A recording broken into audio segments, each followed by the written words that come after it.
ఏడుకొండలవాడ వెంకటరమణ గోవింద గోవింద. ఏడుకొండలవాడ వెంకటరమణ గోవింద.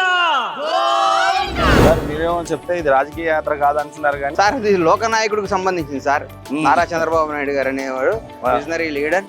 ఆ సార్ ఈరోజు ప్రపంచంలో తెలుగు జాతి గౌరవం, తెలుగు జాతి సంపద.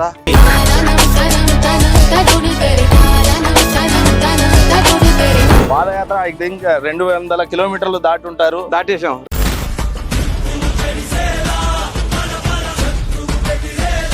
ఇది దైవ కార్యక్రమం సార్. సంకల్ప యాత్ర ఇది రాజకీయ యాత్ర కాదు.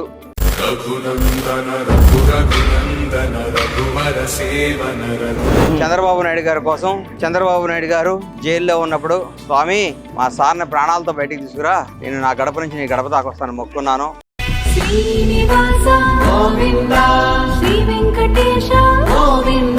వాళ్ళకి 202 కిలోమీటర్లు అయిపోయింది. 202 అయితే అయిపోయింది.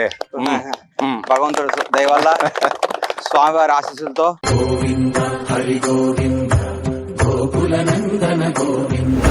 అలవాటు ఎప్పుడైనా ఇలా 20 కిలోమీటర్లు ఒకే రోజు నడవటం?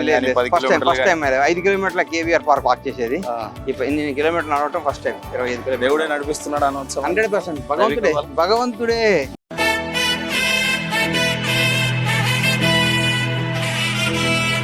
సాక్షాత్ వెంకటేశ్వర స్వామి గురించి చెప్పాలంటే ఏం చెప్తారు సార్? ఆయన కలియుగ దైవం సార్.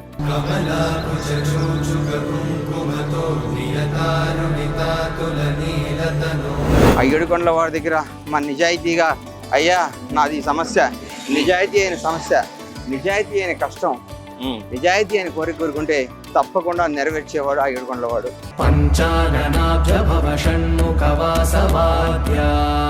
శివాజీ గారు రావటం ఏంటా అనేది ఆ ప్రారంభించేటప్పుడు స్పీచ్ కానీ ప్రధానంగా మాట్లాడుకునే పరిస్థితి, దాని గురించి ఏమంటారు? నేను ఎవరిని పిలవలేదు సార్. శివాజీ ఆప్తమిత్రుడు. గణేష్ అన్న ఈరోజు మొదలుపెట్టినటువంటి ఈ ప్రయాణం మనం చివరి వరకు కూడా వెంకన్న తోడుగా ప్రపంచవ్యాప్తంగా ఉన్న తెలుగు ప్రజలందరి ఆశీస్సులు గణేష్ అన్నకుంటాయి. కానీ ఏదేమైనా భవిష్యత్తులో చంద్రబాబు నాయుడు గారి కోసం నడిచిన వ్యక్తి ఎవరైనా ఉన్నారు అని అంటే చరిత్రలో మీరు నిలబడతారేమో అని అనిపిస్తూ, అదే చంద్రబాబు నాయుడు అనే కాదు కానీ ఖచ్చితంగా అన్యాయం జరిగినప్పుడు న్యాయపక్షాన నిలబడి న్యాయం కోసం పోరాడి న్యాయం కోసం నడిచినటువంటి వ్యక్తి చరిత్రలో ఎవరైనా ఉంటారంటే బహుశా బండ్ల గణేష్ గారు ఒకడే ఉంటారని అనుకుంటున్నాం. ప్రపంచవ్యాప్తంగా ఉన్న చంద్రబాబు నాయుడు గారు అభిమానులు అందరిది నడక ఇది. ఈ నడక మీ అందరికీ అంకితం. నిస్వార్థమెంత గొప్పదో ఈ పదము రుజువు కట్టదా, సిరాలు లక్ష వంపదా.